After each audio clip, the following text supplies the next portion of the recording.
ഞാൻ Vijayalakshmi. Welcome to my YouTube channel R4V guard.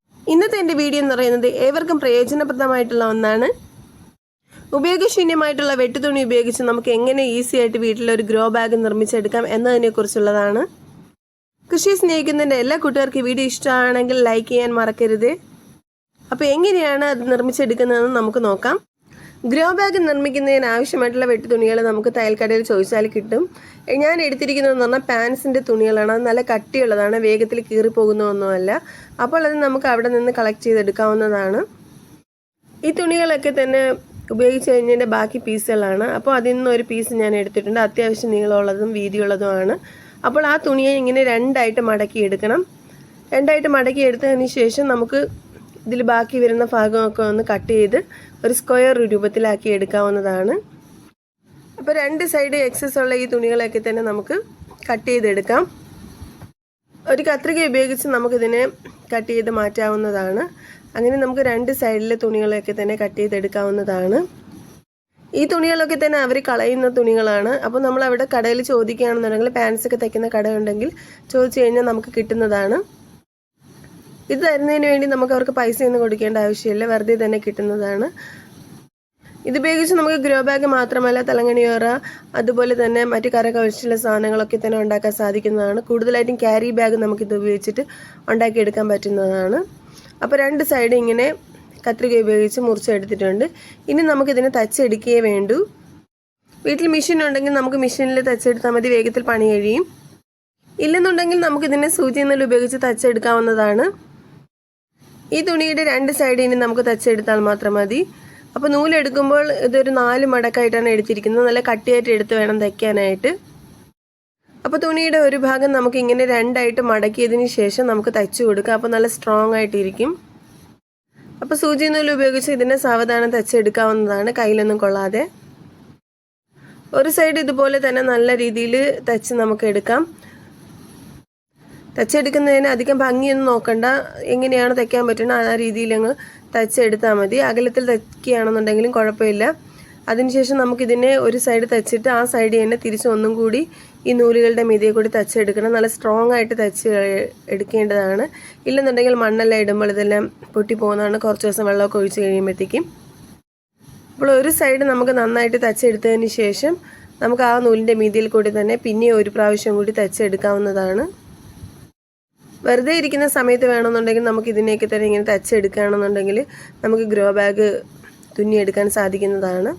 ഇതിനൊരു 2 കാതും കൂടെയൊക്കെ വെച്ച് കൊടുക്കുകയാണെന്നുണ്ടെങ്കിൽ അതൊരു ക്യാരി ബാഗും ആവുന്നതാണ്. അപ്പോൾ നമുക്ക് സാധനങ്ങളൊക്കെ അതിൽ വാങ്ങിയിട്ടുണ്ട് വരാനും സാധിക്കുന്നതാണ്. മാത്രമല്ല നമുക്ക് കഴുകി ഉപയോഗിക്കാൻ പറ്റുന്നതുമാണ്.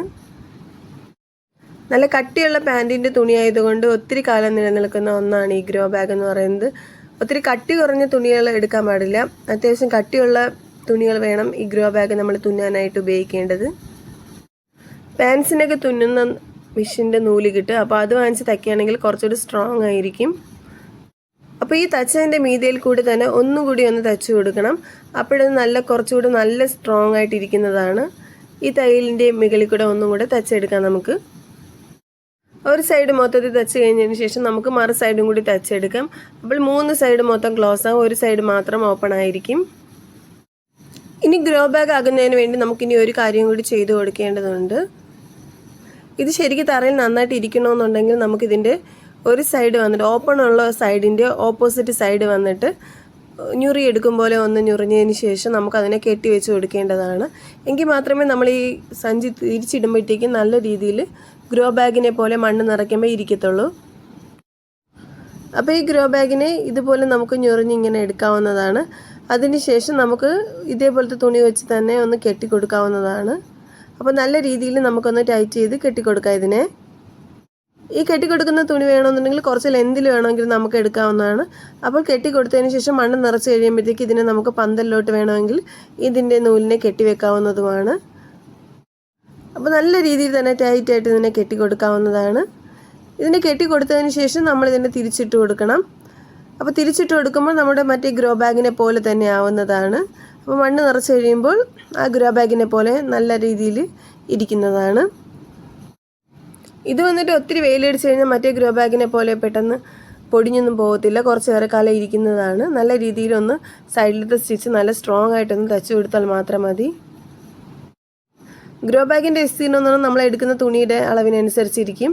ചെറിയ അളവാണെങ്കിൽ ചെറിയ ഗ്രോ ബാഗ് ആയിരിക്കും, വലിയ അളവാണെങ്കിൽ നമുക്ക് വലിയ ഗ്രോ ബാഗ് ഉണ്ടാക്കാൻ സാധിക്കുന്നതാണ്. അപ്പോൾ ഇതിങ്ങനെ തിരിച്ചിട്ട് കൊടുത്തു കഴിഞ്ഞാൽ നമ്മൾ ഗ്രോ ബാഗ് റെഡിയായി കഴിഞ്ഞു. ഇനി ഒത്തിരി ചെളിയുള്ള മണ്ണാണെന്നുണ്ടെങ്കിൽ ഇതിൽ നിന്ന് വെള്ളമൊന്നും ഒഴുകി പോകത്തില്ല. അതുകൊണ്ട് നമുക്കിതിൻ്റെ താഴെ ഒരു 2-3 ഹോൾസൊക്കെ തന്നെ ഇട്ട് കൊടുക്കാവുന്നതാണ്. അപ്പോൾ ചെടിയിൽ വെള്ളം കെട്ടി നിൽക്കാണ്ട് അതെല്ലാം തന്നെ ഒഴുകി പോകുന്നതാണ്.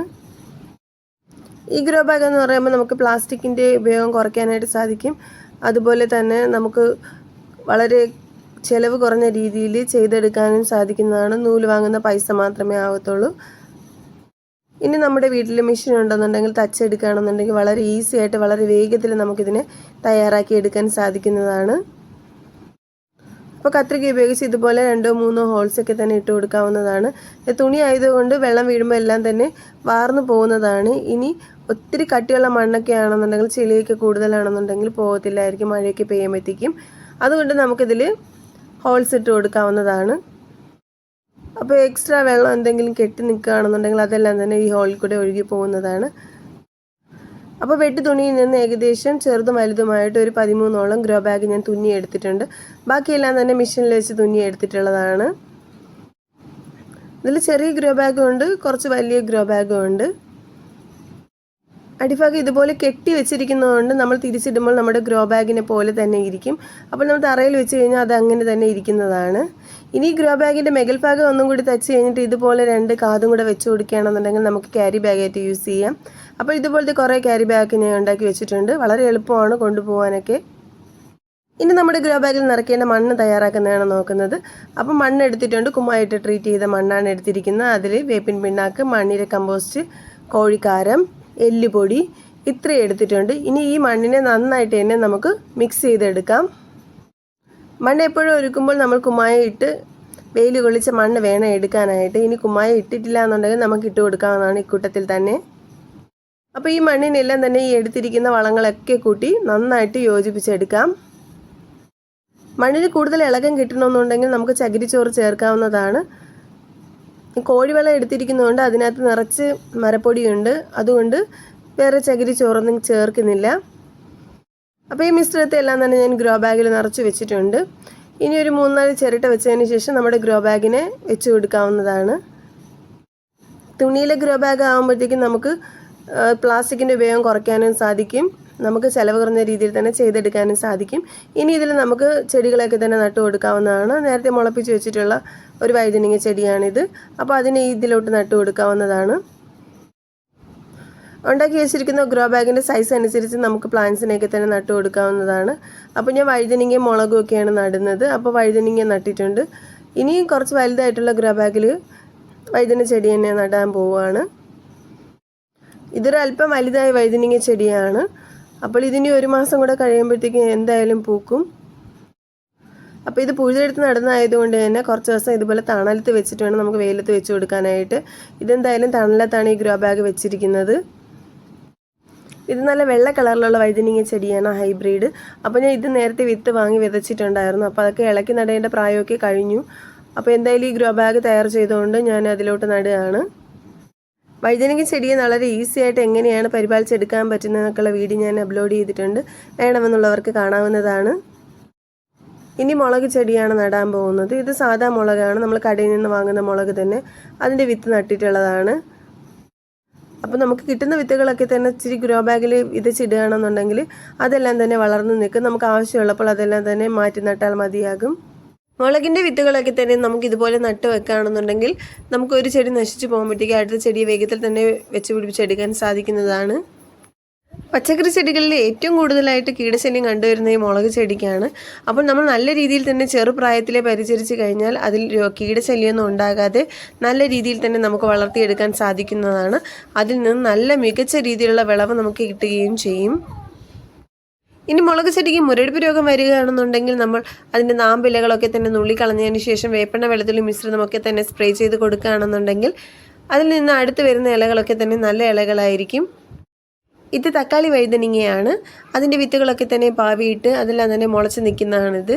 എല്ലാം തന്നെ നടാനുള്ള പാകം എത്തിക്കഴിഞ്ഞു. പേര് സൂചിപ്പിക്കും പോലെ കാണാൻ തക്കാളി പോലെയും എന്നാൽ വഴുതനങ്ങയായിട്ടുള്ള ഒരു ചെടിയാണിത്. ഒട്ടും തന്നെ കീടശല്യം ഇല്ലാത്ത ഒന്നാണിത്.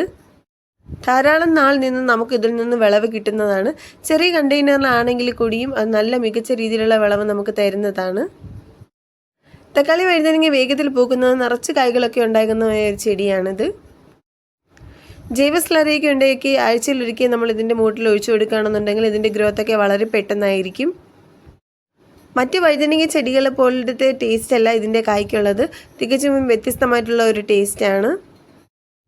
കൃഷിയുടെ പരിപാലനത്തിന് സമയമില്ല എന്ന് പറയുന്നവർക്ക് ഇതുപോലത്തെ ചെടികളൊക്കെ നട്ടുവയ്ക്കുകയാണെന്നുണ്ടെങ്കിൽ നമുക്ക് നമ്മുടെ വീട്ടുമുറ്റത്ത് വിഷരഹിത പച്ചക്കറികളൊക്കെ തന്നെ വിളയിച്ചെടുക്കാൻ സാധിക്കുന്നതാണ്. ഇതൊരു ചെറിയ ഗ്രോ ബാഗാണ്. അപ്പോഴത്തേക്കും നമുക്കതിലൊരു പുതിന ചെടി നട്ടു കൊടുക്കാവുന്നതാണ്. നമ്മൾ കടയിൽ നിന്ന് വാങ്ങുന്ന പുതിന ഇലകളിലൊക്കെ തന്നെ ധാരാളം വിഷം കലർന്നിട്ടുള്ളതാണ്. ഒരു ചെറിയൊരു കൊണ്ട വീട്ടിൽ വെച്ച് പിടിപ്പിക്കുകയാണെന്നുണ്ടെങ്കിൽ നമ്മുടെ വീട്ടിലത്തേക്ക് ആവശ്യമായിട്ടുള്ള പുതിന നമുക്ക് തന്നെ വിളയിച്ചെടുക്കാൻ സാധിക്കുന്നതാണ്. മണ്ണിതുപോലെ ഒരുക്കിയിട്ട് നമ്മൾ നട്ടു കൊടുക്കുകയാണെന്നുണ്ടെങ്കിൽ ധാരാളം പുതിനയുടെ ഇലകൾ നമുക്ക് പറിച്ചെടുക്കാൻ സാധിക്കുന്നതാണ്. ഇതിൻ്റെ ശിഖരം നുള്ളുന്തോറുമാണ് ഇത് നല്ല ബുഷായിട്ട് മാറുന്നത്. ഈ ഒരു ചെറിയ കണ്ടെയ്നറിൽ ഒരു ചുവന്ന ചീര നട്ടു കൊടുക്കാം. ചീരയും വേഗത്തിൽ നമുക്ക് വിളയിച്ചെടുക്കാൻ പറ്റുന്ന ഒന്നാണ്. നല്ല രീതിയിൽ കോഴിവളമൊക്കെ അടിവളമായി ചേർന്ന് നടുന്ന മണ്ണിലാണെങ്കിൽ ചീര നല്ലതുപോലെ ഉണ്ടാകുന്നതാണ്. ചീരവിത്ത് നമ്മൾ പാകുമ്പോഴും നല്ല ഫലഭൂഷ്ടമായ മണ്ണിൽ വേണം പാകിയെടുക്കാനായിട്ട്. അപ്പോൾ അതിൻ്റെ ഗ്രോത്തും വളരെ ഫാസ്റ്റായിട്ടായിരിക്കും. അപ്പോൾ നമ്മുടെ തുണിയിലെ ഗ്രോ ബാഗിലെല്ലാം ചെടികളൊക്കെ തന്നെ നട്ട് കഴിഞ്ഞു. അപ്പോൾ ഇതാണത്. അപ്പോൾ വളരെ ഈസി ആയിട്ട് 1 രൂപ പോലും ചിലവില്ലാണ്ട് നമുക്ക് തുന്നിയെടുക്കാൻ പറ്റുന്ന ഒന്നാണ് ഈ തുണിയിലെ ഗ്രോ ബാഗ് എന്ന് പറയുന്നത്. കുറച്ചേറെ കാലം ഇരിക്കുന്ന ഒന്നാണ്. കൃഷി സ്നേഹിക്കുന്നതിൻ്റെ എല്ലാ കൂട്ടുകാർക്കും ഈ വീഡിയോ ഇഷ്ടമായെങ്കിൽ മറ്റുള്ളവർക്ക് കൂടി ഷെയർ ചെയ്ത് കൊടുക്കുക. ഇതുവരെയും സബ്സ്ക്രൈബ് ചെയ്യാതെ കാണുന്ന കൂട്ടുകാർ ആരെങ്കിലും ഉണ്ടെന്നുണ്ടെങ്കിൽ സബ്സ്ക്രൈബ് ചെയ്ത് എന്നെ സപ്പോർട്ട് ചെയ്യുമെന്ന് വിചാരിക്കുന്നു. അടുത്ത് കാണുന്ന ബെല്ലൈക്കൻ കൂടി ഇനേബിൾ ചെയ്താൽ ഞാനിടുന്ന പുതിയ വീഡിയോയുടെ നോട്ടിഫിക്കേഷൻ നിങ്ങൾക്ക് കിട്ടുന്നതാണ്. അപ്പോൾ പുതിയൊരു വെറൈറ്റി വീഡിയോയുമായി നമുക്ക് കാണാം. താങ്ക്